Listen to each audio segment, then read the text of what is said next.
मैं अधिवक्ता Swati Jain जूडिस legal associate में आपका एक बार फिर से स्वागत करती हूँ। आज मैं बात करने जा रही हूँ पति के द्वारा तलाक की अपील लगाना पति को कितना भारी पड़ गया।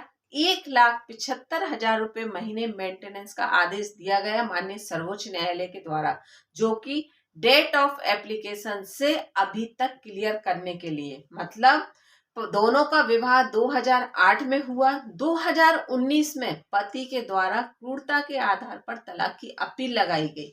उसके बदले में पत्नी के द्वारा हिंदू मैरिज एक्ट की धारा 24 के तहत मेंटेनेंस की, मतलब इंट्रीम मेंटेनेंस की अपील लगाई गई, जो कि फैमिली कोर्ट में मैटर चला, हाई कोर्ट में मैटर चला। अंत में माननीय सर्वोच्च न्यायालय के समक्ष वो अपील गई और माननीय सर्वोच्च न्यायालय के द्वारा ये कहकर उस अपील को स्वीकारा गया कि नहीं, फैमिली कोर्ट के द्वारा दिया गया आदेश बिल्कुल सही है और पत्नी के द्वारा डेट ऑफ एप्लीकेशन से, जिस दिन से पत्नी के द्वारा मेंटेनेंस की अपील लगाई गई है, पहले डेट ऑफ एप्लीकेशन से अभी तक मेंटेनेंस दिया जाए पत्नी को, उसके बाद आपके तलाक पर विचार किया जाएगा। मतलब फिर आपके तलाक के केस को समझा जाएगा। पहले आपको इतना पत्नी को मेंटेनेंस देना होगा। क्यों? क्योंकि उसको आपके समान जीवन जीने का अधिकार है। इसलिए आज हम इसी पर बात करते हैं। जानकारी पूरी पाने के लिए वीडियो में बने रहिए और अगर अभी तक आपने मेरे चैनल को सब्सक्राइब नहीं किया है तो मैं आपसे रिक्वेस्ट करूंगी कि मेरे चैनल को सब्सक्राइब कर लीजिए ताकि आने वाली वीडियो की नोटिफिकेशन आपको मिल सके। चलिए बात करते हैं कि आखिर इस केस में ऐसा क्यों हुआ। और अगर एक बार आपको लगे तो मेरी चैनल विजिट जरूर कीजिएगा, क्योंकि मैंने अक्सर आपसे यही कहा है कि हर पारिवारिक विवाद को सुलझाने का तरीका तलाक की अपील नहीं होती, या ये नहीं होता कि विवाद हो गया, पत्नी पीहर में जाकर बैठ गई और पति ये सोचता है कि चलने दो जैसा चल रहा है, एक दिन समझेंगे जब जो होगा, या जब पत्नी बहुत दिनों तक नहीं आएगी तब कोई भी कानूनी कार्यवाही करेंगे। मतलब यहाँ पर दोनों परिस्थितियां भी आप पर किस प्रकार से भारी पड़ सकती हैं। अगर पत्नी पीहर जाकर बैठ जाए, आप कुछ तरह से रिएक्ट नहीं करते, तो वो परिस्थिति भी आप पर भारी पड़ सकती है। उसका परिणाम आपको ये जजमेंट जो मैं आपके साथ अभी डिस्कस कर रही हूँ, अगर आप पारिवारिक विवाद में कुछ थोड़ी सी उथल पुथल थी और आपने डायरेक्ट तलाक की अपील लगा दी, तो वो भी आपको किस प्रकार से भारी पड़ सकती है, वो भी आप चैनल विजिट कर सकते हैं। तो यहाँ पर आप दोनों ही परिस्थितियों में समझना कि आखिर होता क्या है। और मैं हमेशा यही कहती हूँ कि अपने अधिकारों का उपयोग करो और समय रहते करो, तभी आप अपने अधिकारों का उपयोग कर पाएंगे। जबकि पुरुष वर्ग की बार बार ये कहना होता है कि पुरुष आयोग की स्थापना होगी तब हमें न्याय मिलेगा। जब तक आप अपने अधिकारों का उपयोग नहीं करेंगे तब तक पुरुष आयोग भी आपके लिए कुछ नहीं कर सकता। तो आपको कदम सही समय पर सही दिशा में रखना होगा, तभी आप सफलता पा सकते हैं। चलिए अब हम बात करते हैं कि आखिर इस केस में क्या हुआ। जैसे कि मैंने आपको बताया 2008 में शादी हुई, 2019 में जाकर पति के द्वारा क्रूरता के आधार पर तलाक की अपील लगाई गई। फैमिली कोर्ट में मैटर पहुंचा। फैमिली कोर्ट में जब मैटर पहुंचा तो पत्नी के द्वारा हिंदू मैरिज एक्ट का सहारा लेकर मेंटेनेंस की अपील लगा दी गई। अब जब पत्नी इंट्रीम मेंटेनेंस की बात करती है तो यहाँ पर इंट्रीम मेंटेनेंस का केस पहले सुना जाता है कि मतलब पत्नी को जीविका के उचित साधन उपलब्ध होना चाहिए। केस तो साइड हो जाता है। तो यहाँ पर सबसे पहले पत्नी की सुनवाई शुरू हो गई कि भाई पत्नी को उसकी जीविका के साधन चाहिए। लेकिन अब यहाँ पर एक वीडियो मैंने अभी हाल ही में अपलोड किया है, जो मैं आपको स्क्रीन पर दूंगी, कि वहां पर अगर पत्नी इतने दिन बाद इंट्रीम मेंटेनेंस की अपील लगाती है तो उससे पहले ये सवाल करना चाहिए कि इतने दिन का खर्चा आपका कैसे चल रहा था। लेकिन इस केस में ऐसा कुछ नहीं हुआ। पति का कॉन्सेप्ट सिर्फ एक था कि मैं क्रूरता के आधार पर तलाक की अपील लगाऊंगा और मुझे तलाक इजी वे में मिल जाएगा, मुझे आगे कुछ नहीं करना पड़ेगा, क्योंकि पत्नी इतने दिन से पीहर में जाकर बैठ गई है। तो यहाँ पर पत्नी अपनी प्लानिंग से थी। पत्नी के पास पूरे प्रूफ थे कि पति के पास आय के सोर्सेस कितने हैं, मतलब पति की इनकम कितनी है।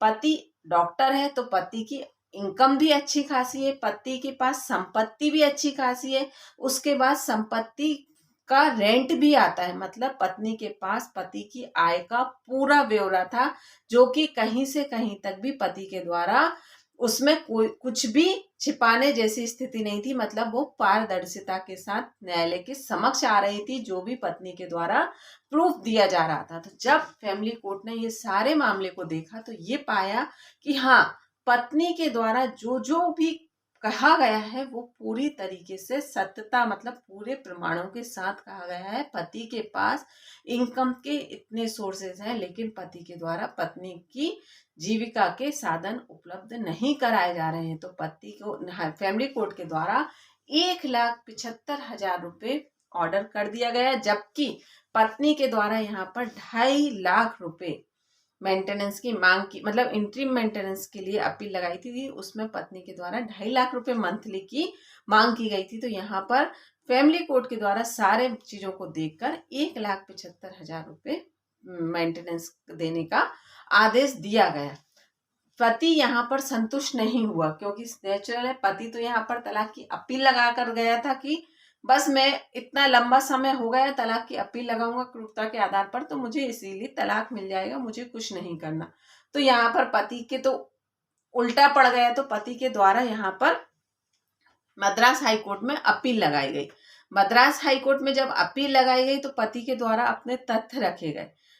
मद्रास हाई कोर्ट के द्वारा तथ्यों को देखते हुए ये कहा गया कि नहीं, मेंटेनेंस तो देना है, मतलब इंटरिम मेंटेनेंस तो दिया जाएगा, इसमें कोई फेरबदल नहीं किया जा सकता, लेकिन हाँ, इतना नहीं, कम दे सकते हैं, मतलब 1,75,000 ना देकर पत्नी को 80,000 रुपए मेंटेनेंस देना चाहिए। तो मद्रास हाई कोर्ट के द्वारा 80,000 रुपए मेंटेनेंस का आदेश कर दिया गया। लेकिन जब हाई कोर्ट का आदेश आया तो यहाँ पर पत्नी संतुष्ट नहीं थी, क्योंकि पत्नी के पास तो पूरे प्रमाण थे कि पति के पास इनकम के सोर्सेस क्या क्या हैं। और यहाँ पर आप समझ लीजिए कि पति अपना तलाक का केस लड़ने गया था, तलाक लेने गया था, अपने जीवन में आजादी मांगने गया था, नहीं तो 2008 से 2019 तक अपने अपने जीवन में आराम से अच्छी जिंदगी कट रही थी। लेकिन यहाँ पर पति के द्वारा तलाक की अपील लगा दी गई। तो यहाँ पर पत्नी के द्वारा इस तरह से कदम उठाया गया। अब बात करते हैं कि पत्नी यहाँ संतुष्ट नहीं थी, तो नेचुरल है पत्नी भी कदम आगे बढ़ाएगी, क्योंकि पत्नी के तो यहाँ हौसले बढ़ गए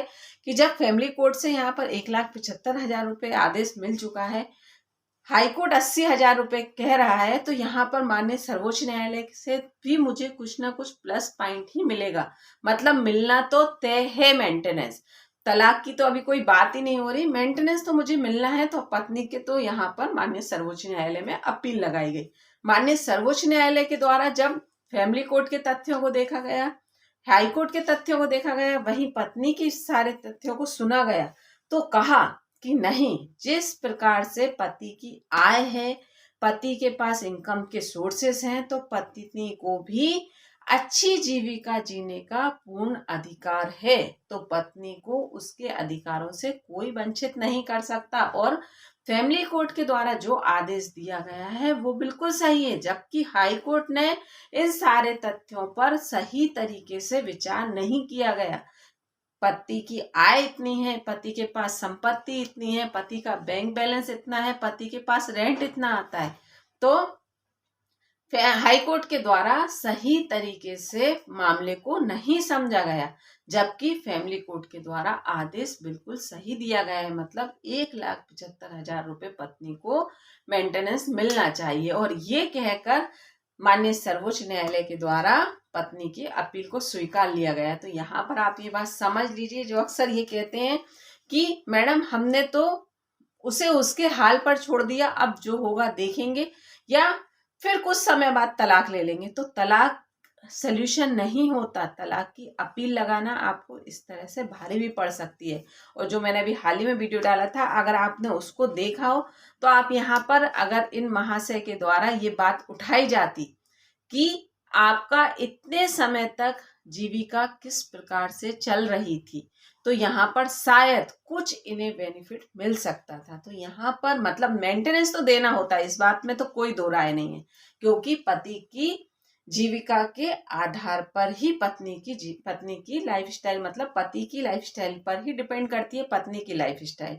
तो यहाँ पर वो एक पत्नी का मौलिक अधिकार है, उसे नहीं छीन सकते, लेकिन कहीं ना कहीं आप उसमें सेफ साइड ले सकते हो, तो वो आपको अपने प्रेजेंट माइंड के आधार पर ही लेना होगा।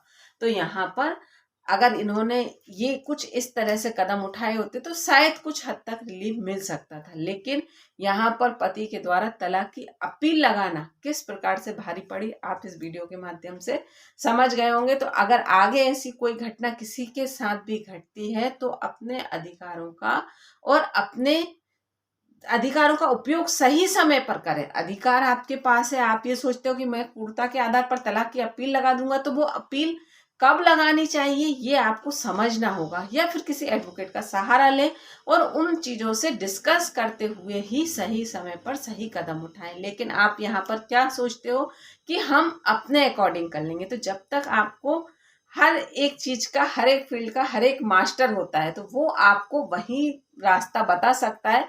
फिर चलना ना चलना आपकी मर्जी, लेकिन एक एडवाइस ले लेना कहीं से भी गलत नहीं है।